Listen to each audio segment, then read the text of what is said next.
Hello nurses, welcome back. Friends, ఈ వీడియోలో మనము మరొక ఇంపార్టెంట్ MCQని డిస్కస్ చేద్దాం. సో ఫస్ట్ క్వశ్చన్ చూద్దాం.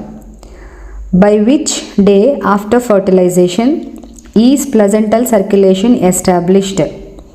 Option A 11th day, option B 13th day, option C 15th day, option D 17th day. Friends, so the correct option is 17th day. ఇక్కడ ఇది UPSC ఎగ్జామ్లో ఇచ్చారు. అయితే మనం గనక దత్తా టెక్స్ట్ బుక్ని రెఫర్ చేస్తే, సో దత్తా టెక్స్ట్ బుక్ లేదా ఓబీజీ టెక్స్ట్ బుక్స్ ప్రకారం 21 డేస్ అనమాట. సో 21 డేస్కి ప్లజెంటల్ సర్క్యులేషన్ అనేది ఎస్టాబ్లిష్ అవుతుంది.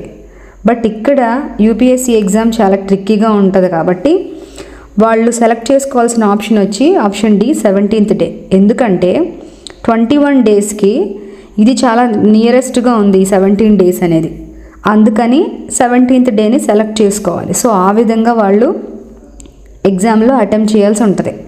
ఫ్రెండ్స్, మనకి ఇలాంటి ట్రిక్కీ క్వశ్చన్స్ ఉన్నా ఒకవేళ మనం కూడా ఇలాగే ఆలోచించి ఎగ్జామ్లో ఆప్షన్స్ని అయితే మనం సెలెక్ట్ చేసుకోవాల్సి ఉంటుంది. ఐ హోప్ ఈ వీడియో మీకు నచ్చింది అనుకుంటున్నాను. నచ్చితే తప్పకుండా లైక్ చేయండి. మన నర్సింగ్ ప్రొఫెషనల్స్ అందరికీ షేర్ చేయండి.